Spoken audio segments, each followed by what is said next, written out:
ಜೀವನ, ಕಳೆದ ನಮ್ಮ ಬಾಳಿನ ಎಲ್ಲ ಕಾರ್ಯಗಳನ್ನು ನಮ್ಮ ನೆನಪಲ್ಲಿ ತರುವಾಗ ನಿಜವಾಗಿಯೂ ನಮಗೆ ಎಚ್ಚರ ಪಡೋಕ್ಕೆ ಏನಿರಲ್ಲ, ಅಥವಾ ನಮ್ಮನ್ನು ನಾವು ಹೆಚ್ಚಿಸಿಕೊಳ್ಳೋದಕ್ಕೆ ನಮ್ಮಲ್ಲಿ ಯಾವ ಯೋಗ್ಯತೆಗಳು ಕಂಡು ಬರಲ್ಲ. ಕೀರ್ತನ ಭಾಗ 20ರಲ್ಲಿ 7-8ನೇ ವಾಕ್ಯದಲ್ಲಿ ಕೆಲವರು ರಥಬಲದಲ್ಲಿ, ಕೆಲವರು ಅಶ್ವಬಲದಲ್ಲಿ ಎಚ್ಚರ ಪಡುತ್ತಾರೆ, ನಾವಾದರೂ ನಮ್ಮ ದೇವರಾಗಿರುವ ಕರ್ತನಲ್ಲಿಯೇ ಎಚ್ಚರ ಪಡುತ್ತೇವೆ. ಸೊ ಇದು ನಿಜವಾಗಿ ನಮ್ಮ ಜೀವಿತವನ್ನ ಹಿಂತಿರುಗಿ ನೋಡಿ ನಾವು ದೇವರ ಮುಂದೆ ಇರುವಾಗ ನಮ್ಮಲ್ಲಿ ಉಂಟಾಗಬೇಕಾದ್ರೆ ಒಂದು ಅದ್ಭುತವಾಗಿರುವ ಪರಿಸ್ಥಿತಿ ಅಥವಾ ನಿಯಮ. ಯಾರು ಯಾವ ರೀತಿಯಲ್ಲಿ ಬೇಕಾದ್ರೆ, ಯಾವ ವೃತ್ತದಲ್ಲಿ ಬೇಕಾದ್ರೆ ಎಚ್ಚರವಾಗಿ ಎಚ್ಚರ ಪಡಲಿ. ಆದರೆ ನಾವು ಎಚ್ಚರ ಪಡೋದಕ್ಕೆ ದೇವರ ದೃಷ್ಟಿಯಲ್ಲಿ ಒಂದೇ ಒಂದಿದೆ, ಅದೇನು ಗೊತ್ತಾ? ದೇವರಲ್ಲಿ ಮಾತ್ರವೇ. ಅಲ್ಲೇಲೂಯಾ. ಈ ಮನೋಭಾವದಲ್ಲಿ ನಮ್ಮ ಜೀವಿತವನ್ನ ಹಿಂದಕ್ಕೆ ಈ ದಿನಗಳು ಕಳೆದ ದಿನ ವರ್ಷಗಳ ನೋಡಿದ್ರೆ ನಮಗೆ ಖಂಡಿತವಾಗಿ ಅರ್ಥವಾಗುತ್ತದೆ ನಮಗೆ ಎಚ್ಚರ ಪಡೋದಕ್ಕೆ ಏನಿಲ್ಲ. ಯಾಕಂದ್ರೆ ಬದುಕಿರೋ ದೇವರ ಕೃಪೆ, ಇವತ್ತು ನಾವು ನಿಂತಿರೋ ದೇವರ ಕೃಪೆ, ನಾವಿಷ್ಟು ಮಟ್ಟಿಗೆ ದೇವರು ನಮಗೆ ಇದೆಯಾದ ದೇವರ ಕೃಪೆ, ನಮಗೆ ಬಂದ ಜೀವನದಲ್ಲಿ ಕಾರ್ಗತ್ತಲಿನ ಕಣಿವೆಗಳಲ್ಲಿ ಏಕನಾಗಿ ನಡೆಯುವಾಗಲೂ ಎಂತ ಒಂದು ಅದ್ಭುತವಾಗಿರೋ ಒಂದು ದೇವರ ಕೃಪೆ ಗೊತ್ತಾದು. ಒಬ್ಬ ಮನುಷ್ಯನು ತನ್ನ ಸುತ್ತಲೂ ಎಲ್ಲಾ ಕತ್ತಲೆಯಾಗಿ ತಾನು ಹೇಗೆ ಹೆಜ್ಜೆ ಇಟ್ಟು ನಡೆಯಬೇಕು ಎಂಬುದಾಗಿರುವ ಆ ಪರಿಸ್ಥಿತಿಯಲ್ಲಿ ಒಬ್ಬನಿದ್ದರು, ಅಥವಾ ಒಂದು ಕುಟುಂಬವಿದ್ದರು, ಒಂದು ಸಭೆ ಇದ್ದರು, ದೇವರಿದ್ದ ಒಂದು ಜನಾಗಿದ್ದರು. ಅದರಲ್ಲಿ ನಾವು ಒಬ್ಬೊಬ್ಬರು ಏಕನಾಗಿ ನಡೆಯುವುದಕ್ಕೆ,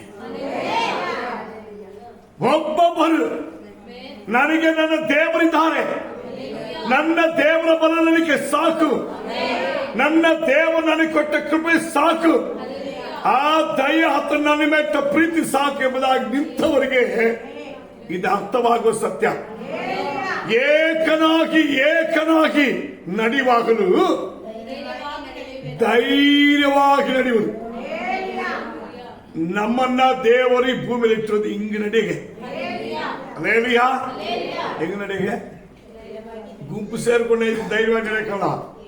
ದೇವರ ಬಂದಲ್ಲಿ ವಿಶ್ವಾಸದಲ್ಲಿ ನೆಲೆಯಾಗಿ ನಡೆಯುವವರಿಗೆ ಏಕನಾಗಿ ನಡೆಯುವುದು. ಅದರ ಅರ್ಥ ಯಾರಿಂದ ನಡೆಯುವುದಲ್ಲ, ನನ್ನ ಫಲವು ದೇವರೇ ಎಂಬುದಾಗಿ ನಡೆಯುವುದು.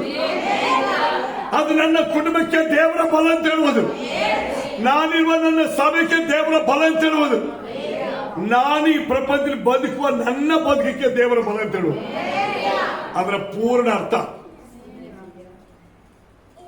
ಏಕನಾಗಿ ನಡೆಯುವಾಗಲೂ ಧೈರ್ಯವಾಗಿ ನಡೆಯುವೇನೋ. ಇದುವೇ ಕೆಲವರು ರಥಬಲದಲ್ಲಿ, ಅಶ್ವಬಲದಲ್ಲಿ ಎಚ್ಚರ ಪಡ್ಲಿ. ನೀವು ನಾನು ಏಕನಾಗಿಯೋ ಇರುವ ಅನುಭವ ನಮ್ಮಲ್ಲಿ ಉಂಟಾಗಿದ್ದರು. ನೀನು ಧೈರ್ಯವಾಗಿ ನಡೆ. ನಿನ್ನ ಜೊತೆಗೆ ಏರಿಸಿದ್ದಾರೆ, ನಿನ್ನ ಜೊತೆಗೆ ಏರಿಸಿದ್ದಾರೆ. ಎಂತ ಅದ್ಭುತವಾಗಿದೆ ನೋಡು. ನಮ್ಮ ದಿನಗಳೆಲ್ಲ ಹಿಂತಿರುಗಿ ನೋಡಿ, ಒಂದು ವೇಳೆ ನಮ್ಮ ಜೀವನ ಮುಂದೆ ಹೆಂಗಿದೆ ಎಂಬುದಾಗಿ ಯಾವ ಚಿಂತೆ ಮಾಡಬೇಡ, ಯೋಚನೆ ಮಾಡಬೇಡ. ಏಕನಾಗಿರು. ನೀವು ಗಂಡ ಹೆಂಡತಿ ಆಗಿರು, ಇಲ್ಲ ಮಕ್ಕಳು ತಂದೆ ತಾಯಿಗಳಾಗಿರು, ಒಂದೇ ಕುಟುಂಬವಾಗಿರು. ನಿಮ್ಮ ಜೊತೆಲಿ ಅಣ್ಣ ತಮ್ಮ ಅಕ್ಕ ತಂಗಿಯಾಗಿ ಒಂದು ಕುಟುಂಬ ಆಗಿರು, ಅಲ್ಲ ನೀನು ಒಂದೇ ಸಭೆ ಆಗಿರು. ನಿನ್ನ ನಡೆಸೋದಕ್ಕೆ ದೇವರಿದ್ದಾರೆ. ಅಲ್ಲೇಲೂಯಾ. ಈ ಧೈರ್ಯವನ್ನ ಮುಂದಿಟ್ಟು ನಡೆಯುವುದಕ್ಕೋಸ್ಕರವಾಗಿ ನೆಚ್ಚಿ ಇಟ್ಟರೆ ನಿಮಗೆ ಸಂತೋಷ ಎಲ್ಲಿಂದ ಬರುತ್ತೆ ಗೊತ್ತಾ? ದೇವರು ಹೀಗೆ ಹೇಳ್ತಾರೆ, ಹಾಗೆ ನಡೆಯುವವರಿಗೆ ಏನೇನು ಹೇಳಿದ್ದಾರೆ ಅಂತ ಹೇಳಿದ್ರೆ, ಮೊದಲನೇ ವಾಕ್ಯ, ಇಕ್ಕಟ್ಟಿನಲ್ಲಿ ಕರ್ತನು ನಿನ್ನ ಪ್ರಾರ್ಥನೆಯನ್ನು ಕೇಳಲಿ. ಆಪತ್ಕಾಲದ ಏನು ಗೊತ್ತಾ? ಇನ್ನು ಮುಂದೆ ನಾವು ಮುಂದಕ್ಕೆ ಹೋಗಿ ಬರಲ್ಲ, ಹಿಂದಕ್ಕೆ ಹೋಗಿ ಬರಲ್ಲ. ಇಸ್ರಾಯೇಲ್ ಜನರಿಗೆ ಆಪತ್ತು ಬರುತ್ತೆ. ಹೆಂಗೆ ಯಾವತ್ತು ಬರುತ್ತಂದ್ರೆ, ಎಗಿಪ್ತ ದೇಶದ ಬಿಡಿಸ್ಕೊಂಡ್ಬಂದು ಕೆಂಪು ಸಮುದ್ರ ಮುಂದೆ ಹೋಗಿ ನಿಂತ್ಕೊಳ್ಳುವಾಗ ಹಿಂದ್ಗಡೆ ಪಾರಾನ್ ಸೇನೆ ಬಂದು ಮುಂದ್ಗಡೆ ಕೆಂಪು ಸಮುದ್ರ ಬರುತ್ತೆ. ಈಗ ಹಿಂದ್ಗಡೆ ಹೋಗೋಣ ಆಪತ್ತು, ಮುಂದ್ಗಡೆ ಹೋಗೋಣ ಆಪತ್ತು. ಹಾಗೆ ಆಪತ್ ಕಾಲದಲ್ಲಿ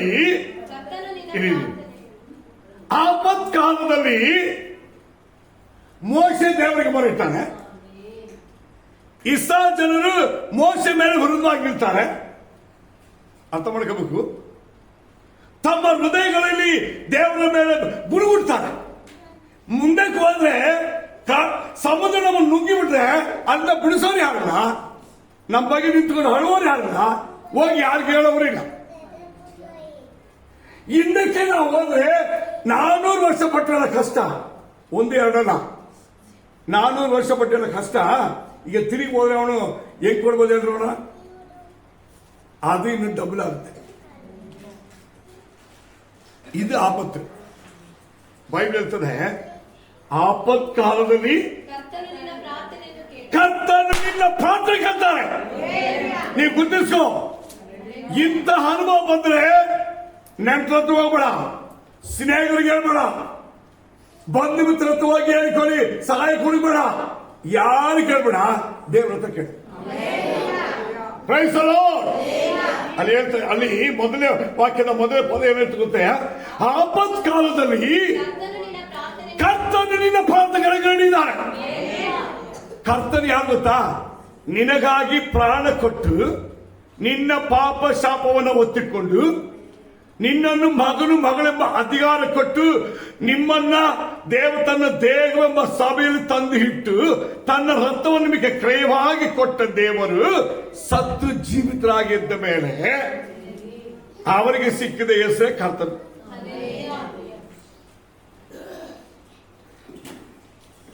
ಹಳೆ ಒಡಂಬಡಿಕೆಯಲ್ಲಿ ಕರ್ತನ ಎಂಬ ತುಂಬಾ ಜಾಗದಲ್ಲಿ ಬರುತ್ತೆ.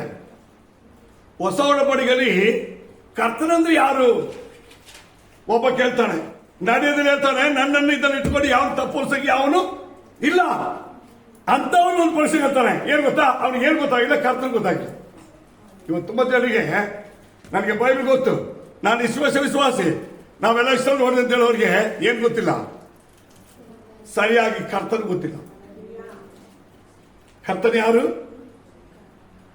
ಫಿಲಿಪಿಯರ್ ಬಂದು ಮತ್ತು 2ನೇ ಅಧ್ಯಾಯ ಹೇಳ್ತದೆ, ದೇವರಾಗಿದ್ದವರು, ದೇವರಿಗೆ ಸಮಾನವಾಗಿದ್ದರು, ಸಕಲವನ್ನ ಸೃಷ್ಟಿ ಮಾಡಿದ ಸೃಷ್ಟಿಕರ್ತನು ತನಕ್ಕಿದ್ದ ಮಹಿಮೆಯ ಪದವಿಯನ್ನು ಬಿಟ್ಟು ತನ್ನನ್ನು ತಗ್ಗಿಸಿ ನಿನ್ನ ಮೇಲೆ, ನಮ್ಮ ಮೇಲೆ, ನಮ್ಮ ಎಲ್ಲರ ಮೇಲೆ ಪ್ರೀತಿ ಇಟ್ಟು ತನ್ನ ಪ್ರಾಣವನ್ನೇ ನಮಕ್ಕಾಗಿ ಬಲಿ ಕೊಟ್ಟು ಪಾಪ ಶಾಪಗಳನ್ನ ತನ್ನ ಮೇಲೆ ಒತ್ತುಕೊಂಡು ಮರಣ ಪರ್ಯಂತವು, ಎಷ್ಟುವರೆಗೆ? ಶಿಲುಬೆಯಲ್ಲಿ ಮರಣ ಹೊಂದುವ ತನಕ, ಶಿಲುಬೆಯಲ್ಲಿ ಪ್ರಾಣವನ್ನು ಕೊಡುವ ತನಕ ತನ್ನನ್ನು ತಾನೇ ತಗ್ಗಿಸಿ,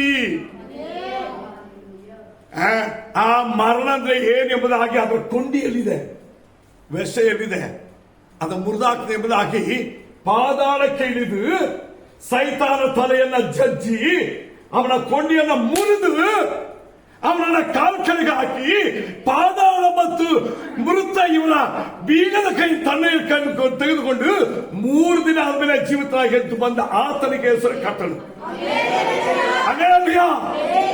ನೀವು ಅರ್ಥ ಮಾಡ್ಕೋಬೇಕು. ಇದು ಗೊತ್ತಿಲ್ಲದೆ ಅಪೊಸ್ತಲರ 9ನೇ ಅಧ್ಯಾಯದಲ್ಲಿ ಕರ್ತನೇ ನೀನು ಯಾರು? ಯಾವ ಕರ್ತನೆ ಗೊತ್ತಾ? ಆಪತ್ತು ಬಂತವರಿಗೆ. ಅರ್ಥ ಮಾಡ್ಕೋಬೇಕು. ಇಲ್ಲಿ ಇಸ್ರಾಯೇಲ್ ಜನರಿಗೆ ಆಪತ್ತು ಬಂದಿದ್ದು ಬೇರೆ ವಿಷಯ. ಇವನಿಗೆ ಆಪತ್ತು ಬರುತ್ತೆ. ಏನಪ್ಪಾ? ಅವನು ತನ್ನಲ್ಲಿರುವಂತ ನಾನೆಂಬ ಸ್ವಯ ಬಲವನ್ನ, ಜನ ಬಲವನ್ನ, ಅಧಿಕಾರ ಬಲವನ್ನ, ತನ್ನ ಮಾಂಸ ಬಲವನ್ನ, ತನ್ನ ವಿದ್ಯೆಯ ಬಲವನ್ನ ಇಟ್ಟುಕೊಂಡು, ತನ್ನ ರಾಜ್ಯದ ಬಲವನ್ನು ಇಟ್ಟುಕೊಂಡು ಅದ್ಯಾದ ಮೇಲೆ ಟಕ್ಕಂತ ಓಡ. ಯಾವ್ದ ಮೇಲೆ? ಕುದುರೆ ಮೇಲೆ. ಇದುವೇ ನೀವು ಓದಕ್ಕೆ ಕೆಲವರು ಅಶ್ವಬಲದಲ್ಲಿ ಅಶ್ವದ ಮೇಲೆ ಪ್ರಯಾಣ ಮಾಡಿ ಇವನು ಬರ್ತಾ ಇರ್ಬೇಕಾದ್ರೆ ದಿಢೀರಂತ ಅವನಿಗೆ ಆಪತ್ತು ಬಂತು. ಅರ್ಥ ಮಾಡಬೇಕು, ಇವನ ಆಪತ್ತು ಬಂದಿಗೆ ಅವಕಾಶನೇ ಇಲ್ಲ. ಇವನೇ ಆಪತ್ತನ್ನು ಉಂಟು ಮಾಡಬಹುದು. ಇವನಿಗೆ ಆಪತ್ತು ಬಂದ್ಬಿಟ್ಟು ಬೈಬಲ್ ಹೇಳ್ತಾರೆ, ಅದು ಎಂತ ಆಪತ್ತು ಗೊತ್ತಾ? ಒಂದು ದೊಡ್ಡ ಪ್ರಕಾಶ ಅವನ ಮೇಲೆ ಬಿತ್ತು. ಬಂಡೆ ಬಿದ್ದಿಲ್ಲ, ಅರ್ಥ ಮಾಡ್ಕೊಳ್ಳಿ. ಜನರು ಓಡಿಸಿಲ್ಲ, ಸುತ್ತಲೂ ಯಾರು ವೈರ್ ಗುಂಪು ನಿಂತಿಲ್ಲ. ಬರೀ ಒಂದು ಪ್ರಕಾಶ ಅವನ ಮೇಲೆ ಬಿತ್ತು. ಎರಡು ಕಣ್ಣು ಹೋಯ್ತು, ನೆಲಕ್ಕೆ ಬಿದ್ದು ಬಿಟ್ಟ. ಈಗ ಅವನೇನ್ ಕೇಳ್ತಾನೆ ಗೊತ್ತಾ? ಈ ಎಲ್ಲ ಹೋಯ್ತು ನೋಡಿ. ಜನಬಲ ಹೋಯ್ತು, ಶರೀರ ಬಲ ಹೋಯ್ತು, ವಿದ್ಯೆ ಬಲ ಹೋಯ್ತು. ಈಗ ನೆಲಕ್ಕೆ ಬಿದ್ದ ಮೇಲೆ ಅವನು ಹೇಳ್ತಾನೆ, ಕರ್ತನೇ ನೀನ್ ಯಾರು? ಹಾಗಾದ್ರೆ ನಾನೆಂಬ ಹಗಮಾದರ ಮೇಲೆ ಇವನ್ನ ಬೀಳ್ಸೋದಕ್ಕೆ ಏನ್ ಕಾಲ ಬರುತ್ತೆ? ಆಪತ್ಕಾಲ ಮುಂದೆ ಇದೆ. ಆದ್ರೆ ನಿನಗೂ ನಿನ್ ದೇವರಲ್ಲಿ ಭರವಸೆ ಬಿಟ್ಟು ನಿಮ್ಮ ಸೇವಕನಾಗಿರುವ ಮೋಶೆ ಮಾತನ್ನು ಕೇಳಿ ನ್ಯಾಯ ಪ್ರಮಾಣದಂತೆ ಆ ರಕ್ಷಣೆ ವಿಶ್ವಾಸ ಮಾತ್ರ ನಡೆಯುವುದಾದರೆ ನಿನ್ನ ಮುಂದೆ ಸಮುದ್ರ ಆಪತ್ತಾಗಿದ್ದರೆ, ನಿನ್ನೆಯಿಂದ ಬರುವಂತ ಪಾಲ್ವನ ಸೈನ್ಯ ಆಪತ್ತಾಗಿದ್ದರೆ, ಅದರ ಮಧ್ಯದಲ್ಲಿ ನಿನಗೆ ಮೊರೆ ಇಡುವುದಕ್ಕೆ ದೇವರೊಂದು ಸಭೆ ಕೊಟ್ಟಿದ್ದಾನೆ.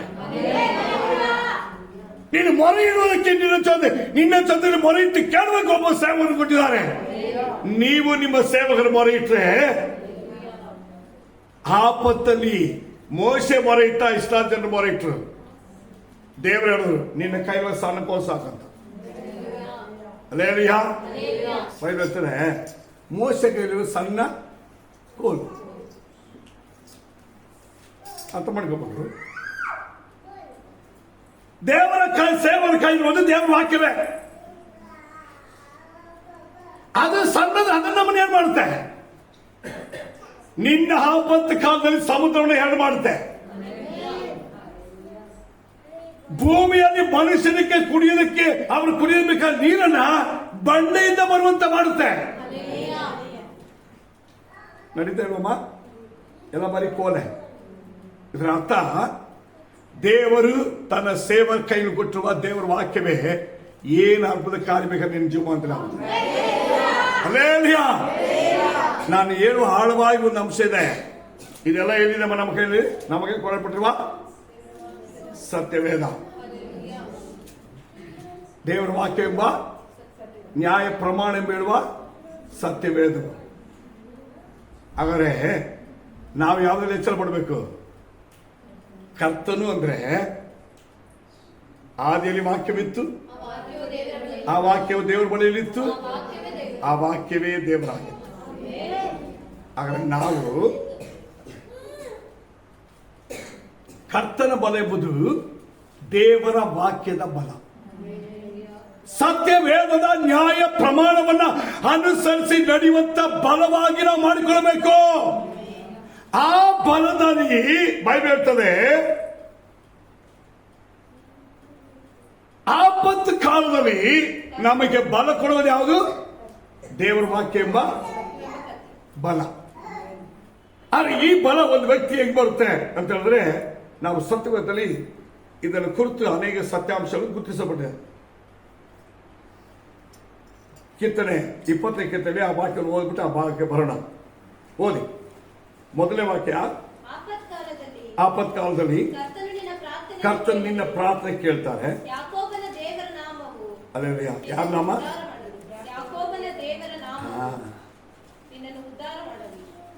ಯಾಕೋಬಿನ ದೇವರಿಗೆ ಒಂದು ಹೆಸರಿದೆ. ಅದೇನದು? ನಾನು ಅಬ್ರಹಾಮಿನ ದೇವರು, ಈಸಾಕಿನ ದೇವರು, ಯಾಕೋಬಿನ ದೇವರು. ಇವರಿಗೆ ಹೆಸರು ಏನು? ಯೇಸು ಎಂಬ ಹೆಸರು. ಇದುವೇ ಅಲ್ಲಿ ಹೇಳಲ್ಪಟ್ಟಿದೆ. ಏನಂದ್ರೆ ಯಾಕೋಬಿನ ದೇವರ ನಾಮವು ನಿನ್ನನ್ನು ಉದ್ಧಾರ ಮಾಡುತ್ತೆ. ಹಾಗಾದ್ರೆ ನೀನು ಉದ್ಧಾರ ಮಾಡಕ್ಕೆ ಆಗ್ಬೇಕೀಗ? ಈಗ ನಮಗೆ ಅದ್ಭುತ ಬೇಕು, ಬಿಡುಗಡೆ ಬೇಕು, ಜಯ ಬೇಕು, ಎಲ್ಲ ಬೇಕು. ಅದಕ್ಕೆ ಒಂದೇ ಒಂದು ಆನ್ಸರ್, ದೇವರ ಮಕ್ಕಳು ಒಬ್ಬೊಬ್ಬರು ಉದ್ಧಾರಕ್ಕೆ ಯಾರು ಬೇಕು? ನಮ್ಮ ಕರ್ತರಾಗಿರೋ ಯೇಸುವಿನ ನಾಮ ಒಂದೇ ಸಾಕು. ನಮ್ಮ ಕರ್ತರಾಗಿರೋ ದೇವರ ನಾಮ ಒಂದೇ ಸಾಕು. ಬೈಬಲ್ ಹೇಳ್ತದೆ, ಈ ನಾಮವು ಎಲ್ಲಿ ಬರೆಯಲ್ಪಟ್ಟಿದೆ? ಸತ್ಯವೇದದಲ್ಲಿ ಬರೆಯಲ್ಪಟ್ಟಿದೆ. ಈ ನಾಮದ ಬಲವು, ಅದರ ಅಧಿಕಾರವಾದ ಕಾರ್ಯಗಳು ಎಲ್ಲಿ ಬರೆಯಲ್ಪಟ್ಟಿದೆ? ಈ ಪರಿಶುದ್ಧ ಸತ್ಯವೇದದಲ್ಲಿ ಬರೆಯಲ್ಪಟ್ಟಿದೆ.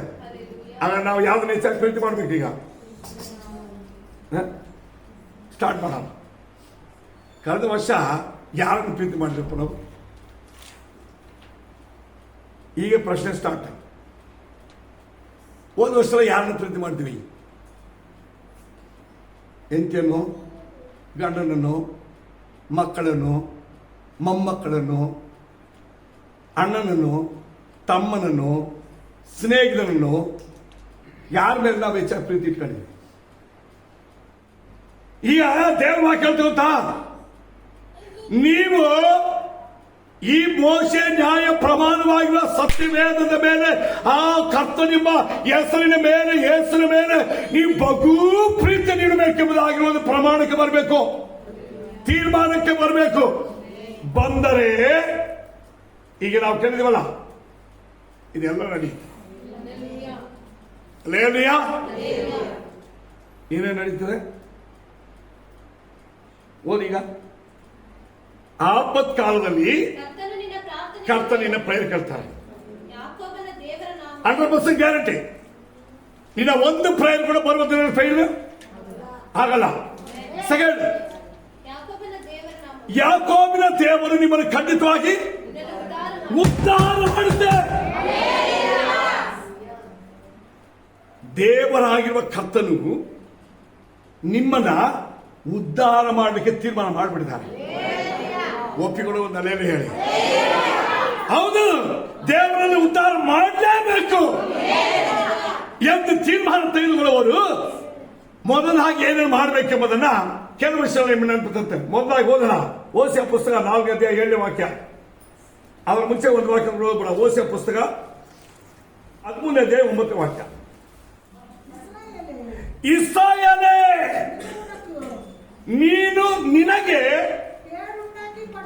ಕೆಟ್ಟದ್ದನ್ನು ಮಾಡಿಕೊಂಡೆ, ಆದರೆ ಕಳೆದ ವರ್ಷ ಎಲ್ಲ ನಾನು ಹೆಂಗೋ ನಿನ್ನ ಕೈ ಬಿಟ್ಟಿಲ್ಲ, ನಿನ್ ಜೊತೆಗಿದ್ದೆ. ಇವತ್ತು ನಾನು ನಿನ್ನನ್ನು ನನ್ನ ಮುಂದೆ ನಿಲ್ಲಿಸಿದ್ದೀನಿ, ಹೆದರಬೇಡ. ಈಗ ನಾನು ಹೇಳ್ತೀನಿ, ಆದರೂ ನನ್ನ ಮೂಲಕವಾಗಿ ನನ್ನಿಂದ ನಿನಗೆ ಸಹಾಯ ಬರುತ್ತೆ. ನನ್ನ ಸಹಾಯ ನಿನಗಿದೆ, ನನ್ನ ಆಧಾರ ನಿನಗಿದೆ, ನನ್ನ ಬಲ ಕೈ ನಿನ್ನನ್ನು ಎತ್ತುತ್ತೆ, ನನ್ನ ಕೈ ನಿನ್ನನ್ನು ಮೇಲಕ್ಕೆ ಎತ್ತುತ್ತೆ. ಇದು ಅಲ್ಲಿ ಬರುವುದು. ಈಗ ನೀವು ಈ ವಾಕ್ಯದಲ್ಲಿ ಇಸ್ರಾ ಜನರು ಅವರಿಗೆ ಕೇಡು ಮಾಡಿಕೊಂಡ್ರು. ಏನು ಮಾಡಿಕೊಂಡ್ರು? ಕೇಡು ಮಾಡಿಕೊಂಡ್ರು. ಒಂದಲ್ಲ, ಅದನ್ನ ಸಿಂಪಲ್ ಆಗಿ ಒಂದೇ ವಾಕ್ಯದಲ್ಲಿ ಹೇಳ್ಬಿಟ್ಟು ಮುಂದೆ ಹೋಗ್ತೀವಿ. ಅದೇ ಹೆಂಗೆ ಕೇಡು ಆಯ್ತು ಅಂತ. ಈಗ ಹೆಂಗೆ ಕೇಳು ಮಾಡಿಕೊಂಡ್ರು ಎಂಬುದಾಗಿರುತ್ತೆ. ಎಲ್ಲ ವಿಶ್ವಾಸಿಗಳು ಒಳ್ಳೆಯವರು, ನಿಮ್ಮ ಪಾಸ್ ಒಳ್ಳೆಯವರು, ನೀವೆಲ್ಲ ಒಳ್ಳೆಯವರು. ಪಾಪ ನೀವೇನು ಕೆಟ್ಟದೇ ಮಾಡಿಕೊಂಡಿಲ್ಲ ಅಲ್ವಾ?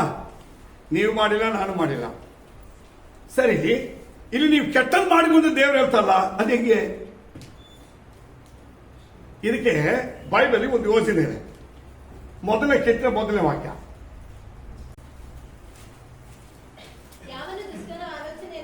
ಯಾವನು ದುಷ್ಟರ ಆಲೋಚನೆ ನಡೆಯದೆ ಪಾಪಾತ್ಮ ಮಾರ್ಗದಲ್ಲಿ ನಿಂತುಕೊಳ್ಳದೆ ಧರ್ಮದಿಂದ ಕೂತುಕೊಳ್ಳದೆ.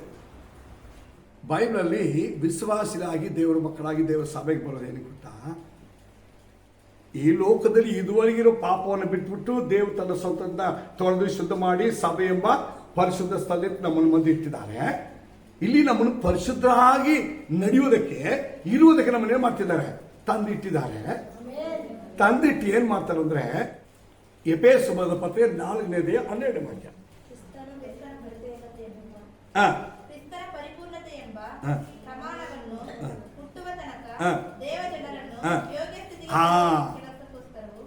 ದೇವ ಜನರನ್ನ ಯೋಗ್ಯ ಸ್ಥಿತಿಗೆ ತರಲಿಕ್ಕೆ ಅಲ್ಲಿ ಇನ್ನೊಂದು ಪದ ಇದೆ ತಮಿಳಲ್ಲಿ, பரிசுத்தவான்களை சீர்பொருந்தும் பொருட்டு. ಪರಿಶುದ್ಧರು ಎಂದು ಹೇಳುವಂತ ದೇವರ ಮಕ್ಕಳಾಗಿರುವ, ದೇವರ ಸಭೆಯಾಗಿ ಕೂಡಿ ಬರುವ ದೇವ ಜನರನ್ನ ಮರ್ಯಾದ ಕ್ರಮದಲ್ಲಿ ತಂದು ಆ ಪರಿಶುದ್ಧವಾಗಿ ನಡೆದುಕೊಳ್ಳುವ ಕ್ರಮದಲ್ಲಿ ಪೂರ್ಣವಾಗಿ ಅವರನ್ನ ಮಾರ್ಪಡಿಸೋದಕ್ಕೆ ಸಭೆ. ಇವತ್ತು ಸಭೆ ಏನಿಗೆ ತುಂಬಾ ಜನರಿಗೆ ಸಭೆ ಏನಿಗೆ ಅಂತ ಗೊತ್ತಿಲ್ಲ. ಸಭೆ ಏನಿಗೆ ಗೊತ್ತಿಲ್ಲ. ಒಂದು ರಕ್ಷಣೆ ಹೊಂದೋದಕ್ಕೆ, ರಕ್ಷಣೆ ಮಾರ್ಗದಲ್ಲಿ ನಾವು ಇರ್ತೀವಿ ಬಂದಿದ್ವಿ ಎಂಬುದಕ್ಕೆ ಸಭೆ ಬೇಕು. ಅಪೊಸ್ತಲರು 2:47 ವಾಕ್ಯ ಅದು. ಇರಿ, ರಕ್ಷಣೆ ಹೊಂದಬೇಕು, ಪಾಪ ಶಮ ಹೊಂದಬೇಕು, ಸಭೆಯಲ್ಲಿ ಇರಬೇಕು. ಹಾಗಿದ್ರೆ ಅದಕ್ಕೆ ಹೆಸರು ರಕ್ಷಣೆಯ ಮಾರ್ಗ, ಅಥವಾ ಅದಕ್ಕೆ ಹೆಸರು ದೇವರ ಸಭೆ. ಆ ಸಭೆಯಲ್ಲಿ ರಕ್ಷಣೆ ಮಾರ್ಗ ಬಂದು ಸಭೆಯೊಳಗೆ ನಾವಿದ್ದಾಗ ಪರಿಶುದ್ಧ ಮಾರ್ಗದಲ್ಲಿ ಬಂದಿರುವಂತ ದೇವ ಜನರೇ ನಾವು. ಅದರ ಪೂರ್ಣ ಪರಿಶುದ್ಧರು ಅಲ್ಲ. ನಾವು ಮಾಡ್ತಿರುವ ಎಲ್ಲಾ ಕಾರ್ಯಗಳು ಕ್ರಮ ಮರ್ಯಾದೆಯಲ್ಲಿ ಇಲ್ಲ. ಗಮನಿಸಬೇಕು. ಪರಿಶುದ್ಧವಾಗಿಯೂ ಕ್ರಮದಿಂದಲೂ ಮರ್ಯಾದೆಯಿಂದಲೂ ನಾವು ನಡೆಯುವುದಕ್ಕೆ, ನಡ್ಕೊಳ್ಳೋದಕ್ಕೆ, ನಮ್ಮನ್ನ ನಡೆಸಿ ಆ ಪರಿಶುದ್ಧತೆಯಲ್ಲಿ ದೇವರ ಸ್ವರೂಪಕ್ಕೆ ತಕ್ಕ ಹಾಗೆ ಮಾರ್ಪಾಟವಾಗುವಂತೆ ನಮ್ಮನ್ನು ರೂಪಿಸೋದಕ್ಕೆ ಸಭೆ.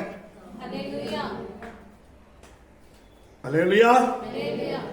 ನೀವು ಯವನ ಪ್ರಾಯದ ಮಕ್ಕಳು ನಿಮ್ಮ ಫ್ರೆಂಡ್ಗೆ ಏನ್ ಮಾಡ್ತಾರೆ, ಕಾಲೇಜಿಗೆ ಬರ್ತಾರೆ, ಜೊತೆಗೆ ಏನ್ ಮಾಡ್ತಾರೆ, ಈ ಪಕ್ಕದಲ್ಲಿ ಒಳ್ಳೆ ಮಕ್ಕಳು ಅವ್ರಿಗೆ ಸಣ್ಣ ತಪ್ಪು ಮಾಡೋದು. ಈಗ ಅವನ ಹಣ ಕೊಟ್ಟು ಕೊಂಡುಕೊಂಡು ಕುಡ್ದ, ಒಳಗೆ ಹೋಗಿ ಅದು ಹೊರಗೆ ಬಂದ್ಬಿಡ್ತು. ಹಣ ಕೊಟ್ಟಿಲ್ಲ, ಪಾಪ ಮಾಡಿಲ್ಲ, ಕುಡ್ದಿಲ್ಲ, ಏನಿಲ್ಲ.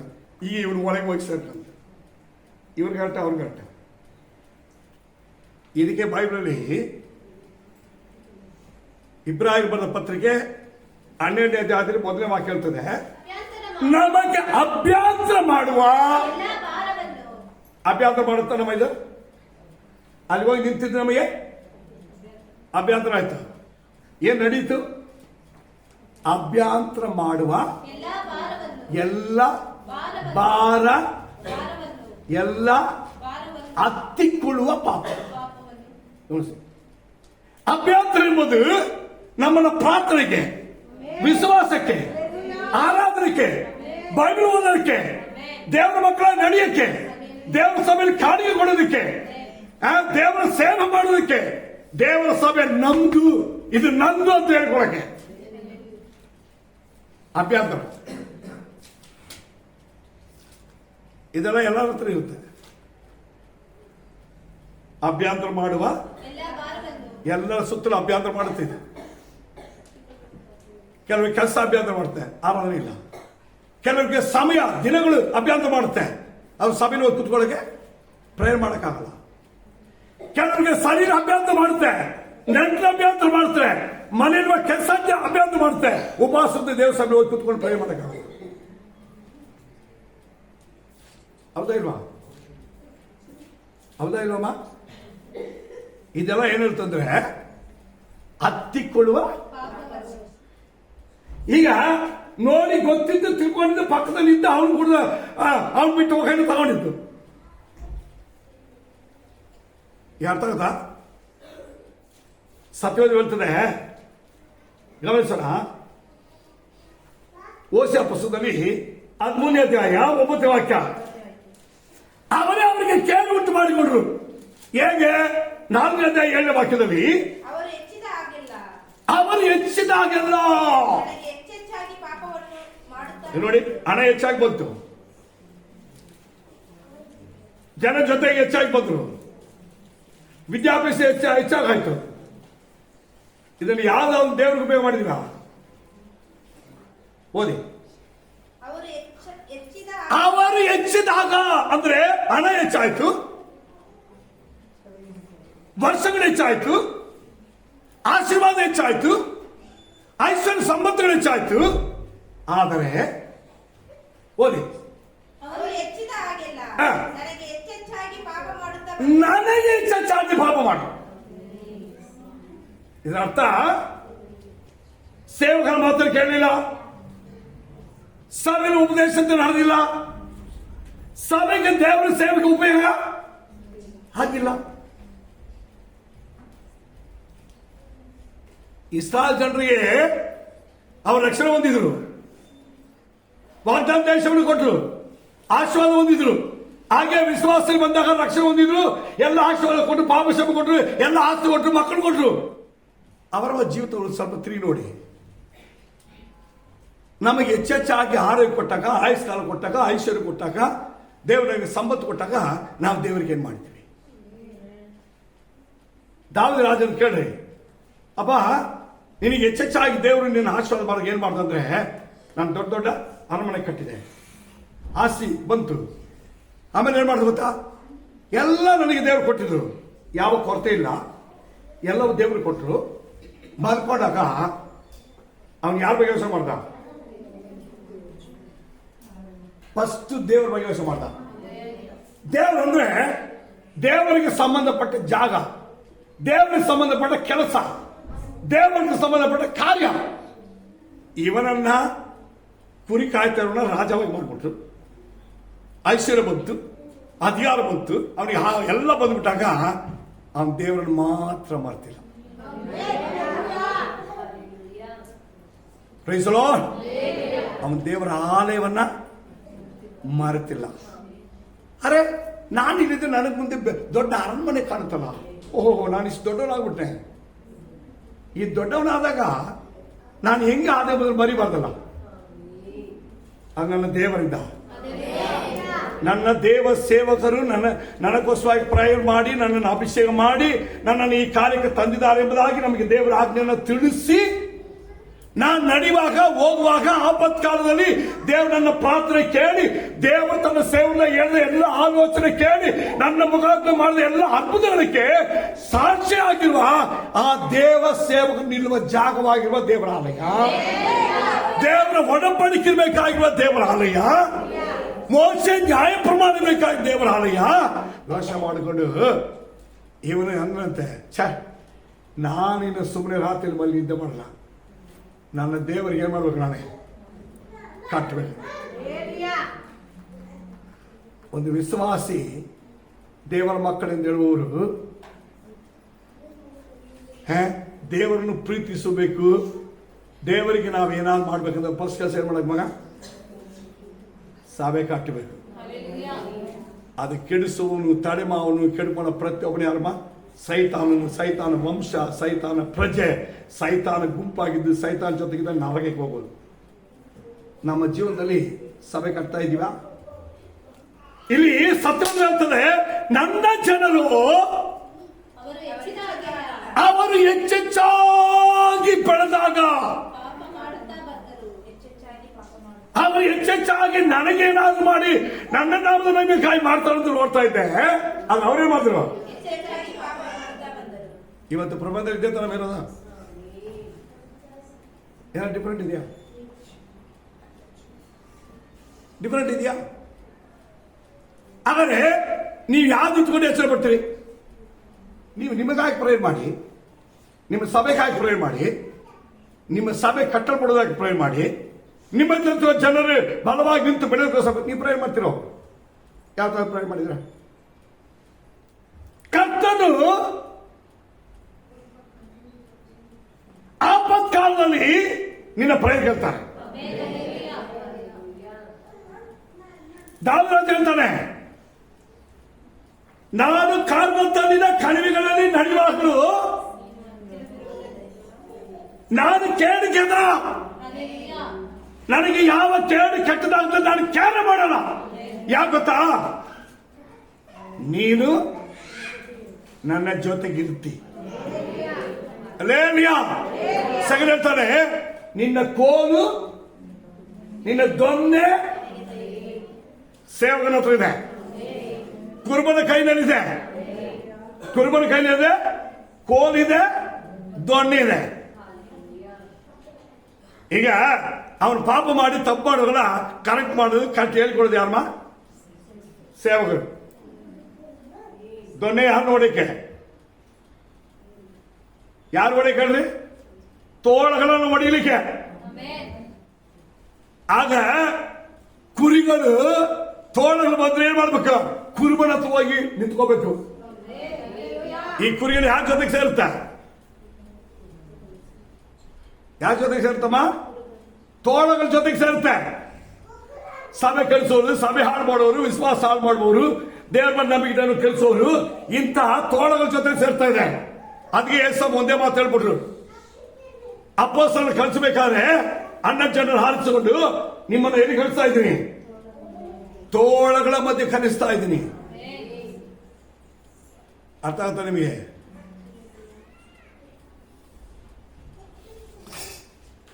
ನಮ್ಗೆ ಇದೆಲ್ಲ ಗೊತ್ತಿರಬೇಕು. ತೋಳಗಳ ಸ್ನೇಹ, ಪ್ರೀತಿ, ಸಂಬಂಧ ಯಾವತ್ತು ಕುರಿಗೆ ಒಳ್ಳೆಯದಲ್ಲ. ಹಾಳಾಗೋದು ಈ ತೋಳಗಳಿಂದ ಕುರಿಗಳ ಹೊರತು ತೋಳ ಅಲ್ಲ. ದೇವರ ಚಿತ್ತಕ್ಕೆ ತಗೋಕ ನಿಮ್ಮನ್ನು ನಡೆಸುವನು ಸೇವಕನು. ದೇವರ ಚಿತ್ತದ ನಿಮ್ಮನ್ನು ನಡೆದು ನಿಮ್ಮ ಆತ್ಮನ ದೇವರಿಗೆ ಲೆಕ್ಕ ಕೊಡುವವನು ಕುರುಬನು. ಮುಂದಿನ ಭಾಗಕ್ಕೆ ಬರ್ತೀನಿ. 4ನೇ 6ನೇ ವಾಕ್ಯ ಹೋಗಿ ಸಾಕು. ಇನ್ನೊಂದು ಪದ ಮುಂದಿಗೆ ಹೋಗಿ ಸಾಕು, ಅಷ್ಟರ ಬಿಡಿಸು. ಜ್ಞಾನಹೀನರಾಗಿ ಒಳ್ಳೆದು ಕೆಟ್ಟದ್ದು ಎಂಬುದನ್ನ ತಿಳ್ಕೊಂಡ ಬುದ್ಧಿ ದೇವರು ಕೊಟ್ಟ ಮೇಲೆ ಅವರು ಒಳ್ಳೆದನ್ನ ತಿಳ್ಕೊಂಡು ಒಳ್ಳೇದು ಮಾಡದೆ ಕೆಟ್ಟದನ್ನ ತಿಳ್ಕೊಂಡು ಕೆಟ್ಟದ್ದು ಮಾಡು. ಇದು ಜ್ಞಾನಹೀನ. ಸಭೆ, ಉಪದೇಶ, ರಕ್ಷಣೆ, ವಿಶ್ವಾಸ ಎಲ್ಲ ಒಳ್ಳೆದೆಂಬುದಾಗಿ ಕಂಡು ತಿಳ್ಕೊಂಡು ಬಂದರು. ಆದರೆ ಅದರಲ್ಲಿ ನಿಂತು ನಡೆದು ದೇವರಿಗೆ ಮೆಚ್ಚಾಗಿ ಜೀವನ ಮಾಡದೆ ಅದನ್ನು ಮೀರಿ ನಡ್ಕೊಂಡ್ರು. ಇದುವೇ ಜ್ಞಾನ ಹೀನ. ವಿಶ್ವಾಸದಲ್ಲಿ ಬಂದವರು, ಪಾಪ ಯಾವುದು ಶಾಪ ಯಾವುದು ತಿಳ್ಕೊಂಡವರು, ಸಭೆ ಏನೆಂಬುದಾಗಿ ತಿಳ್ಕೊಂಡವರು, ಪ್ರಪಂಚ ತಿಳ್ಕೊಂಡವರು ಏನ್ ಮಾಡಿದ್ರು? ಜ್ಞಾನ ಇದು ತಿಳ್ಕೊಂಡು ಬಂದರು. ಅರ್ಥ ಮಾಡ್ಕೊಳ್ಳಿ. ಈಗ ಒಳ್ಳೆ ಬುದ್ಧಿವಂತ ಜ್ಞಾನವಂತರಾಗ್ಬಿಟ್ರು, ಪರಿಶುದ್ಧರಾದ್ರು, ವಿಶ್ವಾಸ ಆದ್ರು. ಆದ್ರೆ ಆದ್ಮೇಲೆ ಇವರಿಗೆಲ್ಲ ಬಂತು, ಹಣ ಬಂತು, ಐಶ್ವರ್ಯ ಬಂತು, ಇದೆಲ್ಲ ಬಂದ್ಮೇಲೆ ಏನ್ ಬಂತು? ಹೀನ ಬಂತು. ಹೀನ ಬಂತು ಏನಾದ್ರು? ಈಗ ಹಾಳಾಗೋದಂದ್ರೆ ಅಷ್ಟೇನು?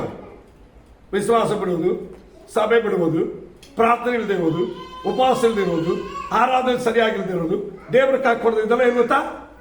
ಜ್ಞಾನ ಹೀನರಾಗಿ. ಆಗ ವಿಶ್ವಾಸ ಬಂದ ದೇವಜನರು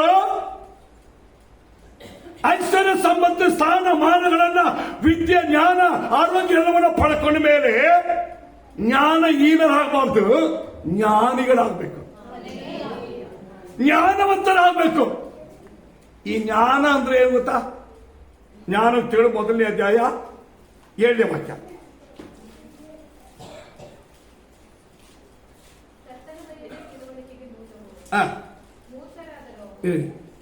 ಕರ್ತನಲ್ಲಿ ಭಯಭಕ್ತಿ ಆಗಿರುವುದೇ ಆ ಜ್ಞಾನ ಎಂಬ ತಿಳುವಳಿಕೆಗೆ ಮೂಲ.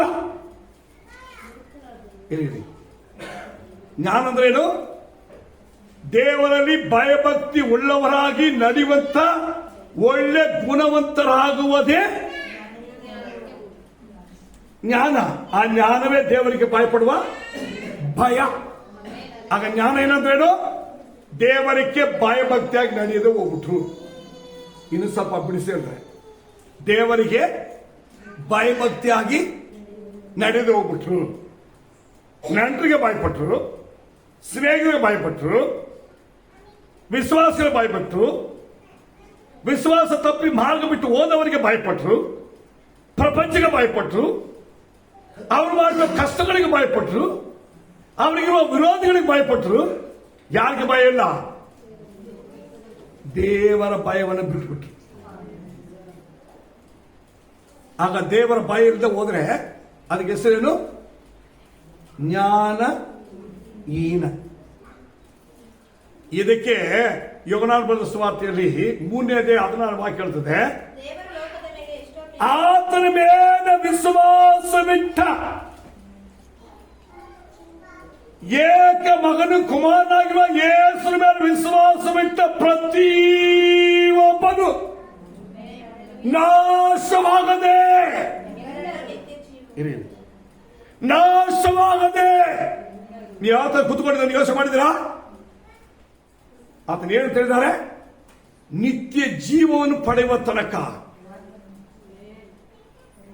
ಈ ವಿಶ್ವಾಸ ಜೀವನ ಎಂಬುದು ಸಣ್ಣ ತಿಳ್ಕೊಂಡಿದ್ರು.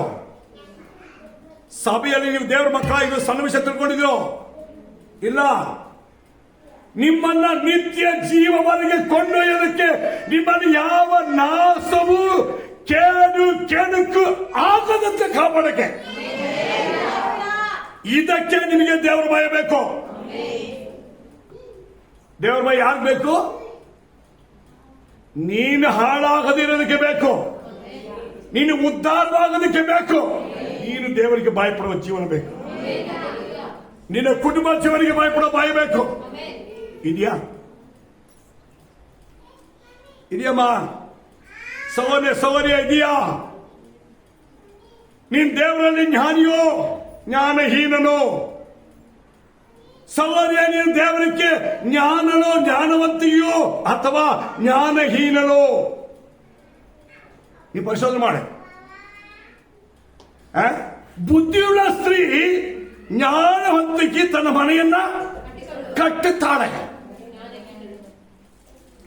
ಒಳ್ಳೆ ವಿಶ್ವಾಸಿ, ಬುದ್ಧಿಯಾಗಿರುವಂತ ವಿಶ್ವಾಸಿ, ದೇವರ ಭಯಭಕ್ತಿಯಾಗಿರುವ ವಿಶ್ವಾಸಿ ದೇವರ ಸಭೆಯನ್ನು ಕಟ್ಟುತ್ತಾಳೆ.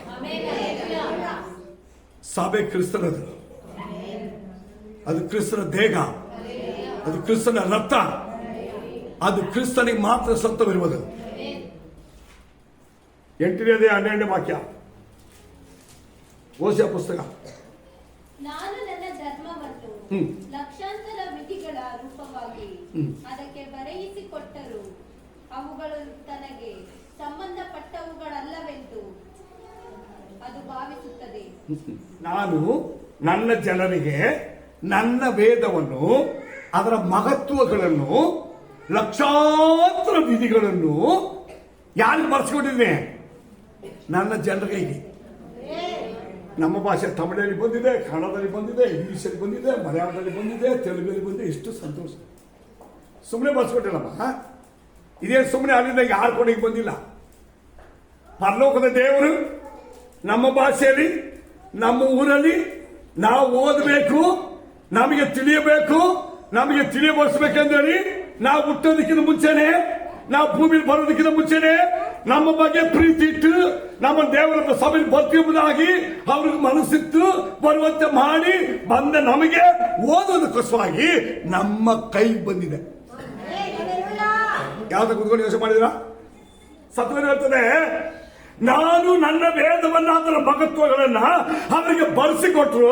ಅವ್ರೇನ್ ಮಾಡಿದ್ರು? ಕೈಲಿ ಇಟ್ಕೊಂಡು ಪ್ರಸ ಮಾಡಿದ್ರೆ, ನನ್ನ ಸೇವರು ಹೇಳಿದ್ರೆ, ನಾನು ನನ್ನ ಸಭೆ ನಿಂತುಕೊಂಡು ನನ್ನ ಆತ್ಮ ಮೂಲಕವಾಗಿ ಹೇಳಿದ್ರೆ ಅದು ನನಗಿಲ್ಲ, ಅದು ನಿಮಗಿಲ್ಲ ಅಂತ ನಡಿ, ಅದು ನಮಗಿಲ್ಲ ಅಂತ ನಾವು ನಡೀತೀವಿ.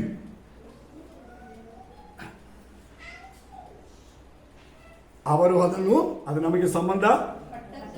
ಹೌದು. 119 ದಾವಿದೇನು ಹೇಳ್ತಾರೆ ಓದ್ಬಿಡ. 165ನೇ ವಾಕ್ಯ, 119ನೇ ಕೀರ್ತನೆ 165ನೇ ವಾಕ್ಯ.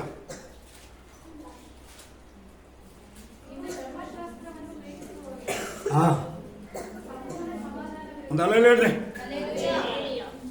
ಯಾರು ಮಾಡ್ರಿ? ಚಿಂತೆ ಇದೆಯಾ? ಭಾರವಿದೆಯಾ? ಸಗಡ ಇದೆಯಾ? ವಿರೋಧವಾಗಿ ನಿಂತು ಮೋಸ ದ್ರೋಹ ಮಾಡಿದಾರ? ಸಾಲಗಳಿದೆಯಾ? ನಿನಗೊಂದು ಸಮಾಧಾನ ರೆಡಿ ಇದೆ, ನಿನಗೊಂದು ಜಯ ರೆಡಿ ಇದೆ, ನಿನಗಲ್ಲಿಂದ ಬಿಡುಗಡೆ ರೆಡಿ ಇದೆ, ನಿನಗಲ್ಲಿ ಒಂದು ಅದ್ಭುತ ಕಾದಿದೆ. ಈಗ ನೀನು ಒಂದು ಕೆಲಸ ಮಾಡಬೇಕು, ಇದೆಲ್ಲ ಬೇಕಂದ್ರೆ 165ನೇ ವಾಕ್ಯ ಏನು ಹೇಳ್ತಾ ಓದಿ. ಈ ಕರ್ತನ ಧರ್ಮಶಾಸ್ತ್ರವನ್ನು, ಈ ಸತ್ಯವೇದದ ಮೋಶೆಯ ನ್ಯಾಯ ಪ್ರಮಾಣವನ್ನು ಪ್ರೀತಿಸಬೇಕು. ಯಾರು ಪ್ರೀತಿ ಮಾಡಬೇಕು? I love my god. I love my holy Bible. I love the word of God. You meditate. ನೀವು ಯಾವತ್ತಾದರೂ ದೇವರೇ ನನಗೆ ಸಮಾಧಾನ ಬೇಕು, ನನಗೆ ಜಯ ಬೇಕು, ನಾನು ಮುಂದೆ ಸಾಗಬೇಕು, ನಾನು ಮೆಟ್ಟಿ ನಿಲ್ಲಬೇಕು, ನಾನು ನಿನ್ನನ್ನೇ, ನಿನ್ನ ಪ್ರಮಾಣವನ್ನೇ, ನಿಯಮವನ್ನೇ, ವಾಕ್ಯವನ್ನೇ ಪ್ರೀತಿಸಿನಯ್ಯ, ಯಾವತ್ತಾದ್ರೂ ಹೇಳಿದ್ದೀರ? ಹೇಳಿದ್ರಮ್ಮ? ನೀವು ದೇವರನ್ನು ಪ್ರೀತಿ ಮಾಡಿದ್ರೆ ದೇವರು ನಿಮಗೆ ಇಷ್ಟವಾಗಿರೋದನ್ನು ಕೂಡ ದೇವರು ನಿಮಗೆ ಕೊಡದೆ ಹೋಗಲ್ಲ. ನೀವು ದೇವರನ್ನು ಇಷ್ಟಪಡ್ರಿ, ಸತ್ಯವೇದವನ್ನು ಇಷ್ಟಪಡ್ರಿ, ದೇವರ ಹಾಕಿದ ಉಪದೇಶವನ್ನು ಇಷ್ಟಪಡ್ರಿ. ನಿಮ್ಗೆ ಯಾಕೆ ಸಮಾಧಾನ ಇಲ್ಲ, ಯಾಕೆ ಜಯವಿಲ್ಲ, ಯಾಕೆ ಮೇಲಿಲ್ಲ, ಯಾಕೆ ಅದ್ಭುತಗಳಿಲ್ಲ? ಯಾಕಂದ್ರೆ ಸಕಲ ಅದ್ಭುತಗಳನ್ನ ದೇವರು ತನ್ನ ವಾಕ್ಯ ಸತ್ಯವೆಂಬುದನ್ನ ನಿರೂಪಿಸೋದಕ್ಕೆ ಮಾಡೋದು.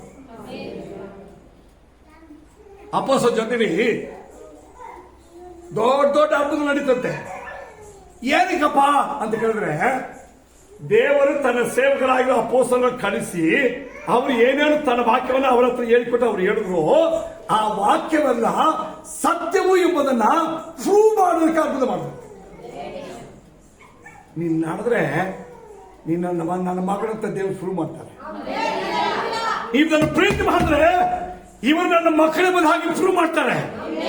ಇದು ಅನುಸರಿಸಿದ್ರೆ ಇವರು ನನ್ನ ಮಕ್ಕಳ ಬಂದ ಬೇಡ ತರ್ತಾರೆ. ಇದುವೇ ಪ್ರಾಮಿಸ್ ಅಲ್ರಿ. ವಾಗ್ದಾನ ಎಂಬುದು ದೇವರ ವಾಕ್ಯವನ್ನು ಪ್ರೀತಿ ಮಾಡುವುದು, ಸಭೆಯನ್ನ ಪ್ರೀತಿ ಮಾಡುವುದು.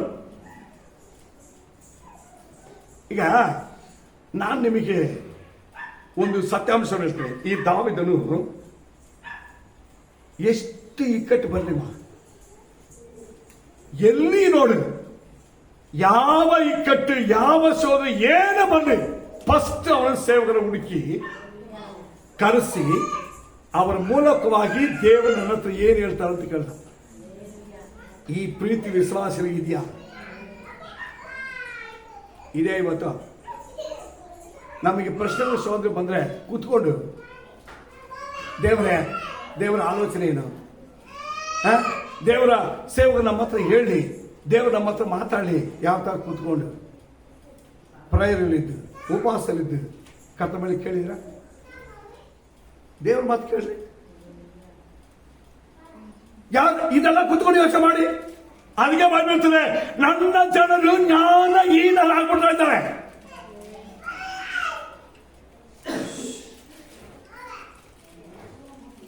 ಅದಕ್ಕೆ ದಾವೀದ ಹೇಳ್ತಾನೆ 119 165 ವಾಕ್ಯ, ದೇವರ ಧರ್ಮಶಾಸ್ತ್ರವಾಗಿರುವ ನ್ಯಾಯ ಪ್ರಮಾಣವನ್ನ ಮೋಸೆ ಮೂಲಕವಾಗಿ ಸೇವಕರ ಮೂಲಕ ಹೇಳಪಡುವ ಉಪದೇಶವನ್ನು ಕೇಳಿ ಎಡಕ್ಕೆ ಬಲಕ್ಕೆ ಹೋಗದೆ ಇರುವಂತ ದೇವ ಜನರಿಗೆ ಸಂಪೂರ್ಣ ಸಮಾಧಾನ.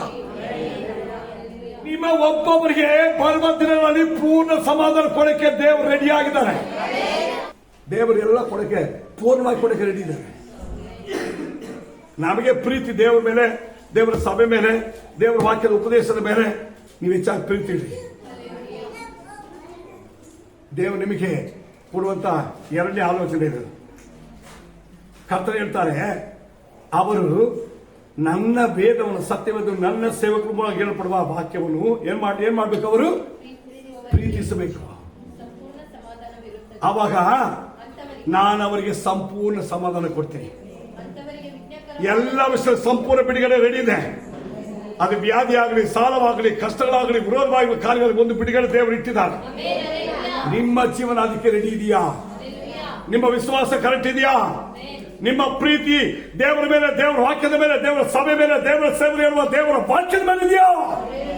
ಇದುವೇ ದೇವರು ನಿಮ್ಮ ಹತ್ರ ಹಾಕುವಂತ ಪ್ರಶ್ನೆ. ಉತ್ತರ ನಿಮ್ಮ ಹತ್ರ ರೆಡಿ ಮಾಡಿಕೊಳ್ಳಿ. ಅದ್ಭುತ ರೆಡಿ ಇದೆ. 174ನೇ ವಾಕ್ಯ, ನಿನ್ನಿಂದುಂಟಾಗುವ ರಕ್ಷಣೆಯನ್ನು ಕೋರುತ್ತೇನೆ, ನಿನ್ನ ಧರ್ಮಶಾಸ್ತ್ರವೇ ನನ್ನ ಆನಂದವು. Price the lord. ನೀನೇ ನನ್ನ ರಕ್ಷಿಸಿ ಕಾಪಾಡಬೇಕೆಂಬುದೇ ನನ್ನ ಬಯಕೆ. ಸೆಕೆಂಡ್, ನಿನ್ನ ಧರ್ಮಶಾಸ್ತ್ರ ನಿನ್ನ ಧರ್ಮಶಾಸ್ತ್ರ ಇದೆಯಲ್ಲ ಅದುವೇ ನನ್ನ ಆನಂದವು. ಆನಂದ. ಆಮೆನ್. ಹಲ್ಲೆಲೂಯಾ. ಆನಂದ ಪಡ್ರಿ. ಆಮೆನ್. ದೇವರು ಹೇಳ್ತಾರೆ, ನನ್ನ ವಾಕ್ಯ ನನ್ನ ಬಗ್ಗೆ ನೆನೆಸಿ ಸಂತೋಷ ಪಡ್ರಿ. ಆಮೆನ್. ನಾನು ರೆಡಿ ಇದ್ದೀನಿ, ಆಮೆನ್. ನಾನು ರೆಡಿ ಇದ್ದೀನಿ ನಿನಗೆಲ್ಲ ಪರಿಹಾರ ಮಾಡಕ್ಕೆ. ಆಮೆನ್. ನಿನಗೆ ಸಮಾಧಾನ ಧೈರ್ಯ ಕೊಟ್ಟು ಬಲಪಡಿಸಿ ನಾನು ರೆಡಿ ಇದ್ದೀನಿ. ಹಲ್ಲೆಲೂಯಾ. ಇದುವೇ ಈ 2 ಆದಿಕಾಂಡದಲ್ಲಿ ಹೇಳ್ಪಟ್ಟ ಅಂಶ. ಮೊದಲನೇ ವಾಕ್ಯ ಹೋದ್ರಿ 119. ಕರ್ತನ ಧರ್ಮಶಾಸ್ತ್ರವನ್ನು ಅನುಸರಿಸಿ ಕರ್ತನ ಧರ್ಮಶಾಸ್ತ್ರ ಅನುಸರಿಸಬೇಕು. ಸದಾಚಾರಿಗಳಾಗಿ ಹೆಂಗ್ ನಡಿಬೇಕು? ನೀತಿವಂತರಾಗಿ ನಡಿಬೇಕು. ಹಲ್ಲೆಲೂಯಾ. ಅನುಸರಿಸೋದು ಅಂತ ಹೇಳುವಾಗ ತಗ್ಗಿಸೋದು, ವಿಧೇಯರಾಗುವುದು, ಹಲ್ಲೆಲೂಯಾ. ನಡೆಯುವುದು, ಹಲ್ಲೆಲೂಯಾ. ಹಾಗೆ ಹಿಂಪಾಲಿಸುವುದು, ಮುಂದಕ್ಕೆ ಸಾಗುವುದು, ಈ ಎಲ್ಲ ಅರ್ಥ ಅದರಲ್ಲಿ ಬರುತ್ತೆ. ಹಲ್ಲೆಲೂಯಾ. ಆದರೆ ಆ ವಾಕ್ಯ ಇರುತ್ತದೆ, ಕರ್ತನ ಧರ್ಮಶಾಸ್ತ್ರವನ್ನು ಅನುಸರಿಸಿ ಸದಾಚಾರಿಗಳಾಗಿ ನೀತಿವಂತರಾಗಿ. ಅಂದ್ರೆ ದೇವರ ಇಷ್ಟವನ್ನ ಅವರೊಂದಿಗೆ ನೀವು ಸೇರಿ, ನಿಮ್ಮೊಂದಿಗೆ ಅವರು ಸೇರಿ, ನೀವಿಬ್ಬರು ಸೇರಿ ನಡಿಬೇಕು. ಆಗ ನಡೆದ್ರೆ ನಿನ್ನ ಮನೆಗೆ ನೀತಿ, ನಿನ್ನ ಜೀವನಕ್ಕೆ ನೀತಿ, ನಿನ್ನ ಕೆಲಸಕ್ಕೆ ನೀತಿ, ನಿನ್ನ ವ್ಯಾಪಾರಕ್ಕೆ ನೀತಿ, ನಿನ್ನ ಪ್ರಯಾಸಕ್ಕೆ ನೀತಿ. ನೀತಿ ನೀತಿ ನೀತಿ ನೀತಿ ನೀತಿಯಿಂದ ಉಂಟಾಗುವ ತೀರ್ಪೇ ಆಶೀರ್ವಾದ. ನೀತಿಯಿಂದ ಉಂಟಾಗುವ ಫಲವೇ ಬಹುಮಾನ. ನೀತಿಯಿಂದ ಉಂಟಾಗುವ ಕಾರ್ಯವೇ ಅದ್ಭುತ. ಹಲ್ಲೆಲೂಯಾ. ಹೌದಲ್ವಾ? ಇದು ದೇವರ ಕೃಪೆ. ಇದು ದೇವರ ಕೃಪೆ. ಆಮೆನ್. ನಮ್ಮನ್ನು ಪರಿಶೋಧನೆ ಮಾಡ. ಹೋಶಿಯ ಪ್ರವಾದಿ ಕಾಲ ದೇವರು ಹೇಳ್ತಾರೆ, ಇಸ್ರಾಯೇಲೇ ನನ್ನ ಜನವೇ, ನಾನು ಆದುಕೊಂಡ ಜನವೇ, ನೀವು ನಡೀತಾ ಇರುವ ಎಲ್ಲಾ ಮಾರ್ಗಗಳಲ್ಲಿ ನನ್ನನ್ನು ಮರೆತು, ನನ್ನ ವೇದವನ್ನ, ನನ್ನ ಪ್ರಮಾಣ ನಿಯಮಗಳನ್ನು ಮರೆತು ನಡೆದಿದ್ದೆಲ್ಲ ನನಗೆ ಗೊತ್ತಿದೆ. ಆದರೆ ಈಗ ನನ್ನ ಸಹಾಯ ನಿನಗಿದೆ. ನಾನು ನಿನ್ನ ಕೈ ಬಿಡಲ್ಲ. ನನಗೆ ತಿರುಕೋ, ನನ್ನ ಸತ್ಯವೇದವನ್ನು ಅನುಸರಿಸಿ ನಡೆ. ಅದನ್ನೇ ನಿನಗೆ ಕಗಳಿರು ಧ್ಯಾನವಾಗಿರಲಿ. ಅದನ್ನೇ ಪ್ರೀತಿ ಮಾಡು, ಅದನ್ನೇ ಧ್ಯಾನ ಮಾಡು, ಅದನ್ನೇ ಅನುಸರಿಸಿ ನಡೆ. ನಿನ್ನನ್ನು ಮೇಲಕ್ಕೆ ತರ್ತೀನಿ, ನಿನಗೆ ಪೂರ್ಣ ಸಮಾಧಾನ ಕೊಡ್ತೀನಿ, ನಿನ್ನನ್ನು ಕೈ ಬಿಡುವುದಿಲ್ಲ. ಕಾರ್ಗತ್ತಲ್ಲಿನ ಕಣಿವೆಗಳಲ್ಲಿ ನೀನು ಏಕನಾಗಿ, ನೀನು ಒಂದೇ ಕುಟುಂಬವಾಗಿ, ಒಬ್ಬನೇ ಒಂದು ಕುಟುಂಬವೇ, ನೀವು ಕಷ್ಟಪಡುವ ಕುಟುಂಬವಾಗಿ ಒಂದೇ ಸಭೆ ಆಗಿದ್ದರು ನಿಮ್ಮನ್ನು ಕೈ ಬಿಡದೆ ನಡೆಸೋದಕ್ಕೆ ನಾನು ರೆಡಿ ಇದ್ದೀನಿ. ನನ್ನ ಕಡೆ ತಿರುಗಿಕೋ, ನನ್ನ ಸೇವಕರ ಜೊತೆ ಸೇರು, ನೀನು ಅವರು ಸೇರಿ ನನ್ನ ನೀತಿಯನ್ನು ನೆರವೇರಿಸು, ನನ್ನ ಚಿತ್ತವನ್ನು ನೆರವೇರಿಸು, ನನ್ನ ವಾಕ್ಯದ ಪ್ರಮಾಣವನ್ನು ನೆರವೇರಿಸು. ನಿನಗೆ ಪರಿಪೂರ್ಣ ಸಮಾಧಾನ, ಬಿಡುಗಡೆ, ಆಶೀರ್ವಾದವನ್ನು ಇಟ್ಟಿದ್ದೀನಿ. ಕರ್ತ ಮುಂದೆ ಸಮರ್ಪಿಸೋಣ. ಎಲ್ಲರೂ ನಿಮ್ಮನ್ನು ಪರಿಶೋಧನೆ ಮಾಡಿ ಕರ್ತನ ಪರಿಪೂರ್ಣ ಆಶೀರ್ವಾದಕ್ಕೆ, ಕರ್ತನ ಬಲವು ನಮ್ಮ ಸಂಗಡಿರೋದಕ್ಕೆ, ನಮ್ಮ ಪ್ರಾರ್ಥನೆಗಳಿಗೆ ಮಹತ್ವದ ಕಾರ್ಯಗಳು ಮಾಡೋದಕ್ಕೆ, ನಮ್ಮ ಪ್ರಾರ್ಥನೆ ಕೇಳೋಕ್ಕಿರುವ ದೇವರು ಈ ಪ್ರಪಂಚವು ರಥಬಲದಲ್ಲಿ ಅಶ್ವಬಲದಲ್ಲಿ ಎಚ್ಚರ ಪಡಲಿ. ನಾವು ನಮ್ಮ ಕರ್ತನಾಗಿರುವ ದೇವರ ವಾಕ್ಯ ಪ್ರಕಾರವಾಗಿ ನಡೆಯುವುದರಲ್ಲಿ, ಸತ್ಯವನ್ನು ಅನುಸರಿಸುವುದರಲ್ಲಿ, ನ್ಯಾಯ ಪ್ರಮಾಣದಲ್ಲಿ ನಿಂತುಕೊಳ್ಳುವುದರಲ್ಲಿ, ಪರಿಪೂರ್ಣವಾಗಿರುವ ದೇವರು ಕೊಡುವ ಆಶೀರ್ವಾದ ನಿಂತು ಸಾಕ್ಷಿಯಾಗಿ ಬಲವಾಗಿ ನಿಲ್ಲುವುದಕ್ಕೆ ನಮ್ಮನ್ನು ನಾವು ಸಮರ್ಪಿಸಿಕೊಳ್ಳೋಣ. ಪ್ರಾರ್ಥಿಸೋಣ. ಭೂಪರಲೋಕದ ಒಡೆಯನಾದ ಸರ್ವಶಕ್ತ ದೇವರೇ, ಈ ದಿನ ಕೇಳಿದ ಈ ಎಲ್ಲಾ ವಾಕ್ಯಗಳೊಂದಿಗೆ ನಿನ್ನ ಮಕ್ಕಳ ಸಂಗಡ ಮಾತಾಡೋದಕ್ಕಾಗಿ ಸ್ತೋತ್ರ. ಕೇಳಿದ ನಿನ್ನ ಮಕ್ಕಳ ಪ್ರತಿಯೊಬ್ಬರು ನಿನ್ನ ವಾಕ್ಯವನ್ನು ಅನುಸರಿಸಿ ನಡೆಯುವುದಕ್ಕೂ, ನಿನ್ನ ಉಪದೇಶವನ್ನು ಕಾಪಾಡಿಕೊಳ್ಳುವುದಕ್ಕೂ, ನಿನ್ನ ಪರಿಪೂರ್ಣವಾಗಿರುವ ಆಶೀರ್ವಾದಗಳನ್ನು ಹೊಂದಿಕೊಳ್ಳುವುದಕ್ಕೆ, ಈ ಕಳೆದ ದಿನ ಕಾಲಗಳಲ್ಲಿ ಬಂದ ಈ ಕಟ್ಟೆ ಶೋಧನೆ, ಕಷ್ಟ, ಹೋರಾಟ, ಸಕಲ ಬಾಧೆ, ಸಾಲಗಳಿಂದ, ಸಕಲ ದುಷ್ಟ ಶಕ್ತಿಗಳ ಹೋರಾಟಗಳಿಂದ ನಿನ್ನ ಮಕ್ಕಳಿಗೆ ಪರಿಪೂರ್ಣವಾಗಿರುವ ಬಿಡುಗಡೆ ಜಯವನ್ನು ಯೇಸು ನಾಮದಲ್ಲಿ ಕೊಡು ರಾಜ, ಕೊಡು ಕರ್ತನೆ. ಅದಕ್ಕಾಗಿ ನೀನು ಕಾರ್ಯ ಮಾಡು. ಎಲ್ಲರೂ ನಿನ್ನ ಕೈ ಸಮರ್ಪಿಸ್ತೀನಿ. ನೀನು ಹಾಗೆ ಮಾಡುವುದಕ್ಕಾಗಿ ಸ್ತೋತ್ರ ಯೇಸು ನಾಮದಲ್ಲಿ ತಂದೆ. Amen, amen.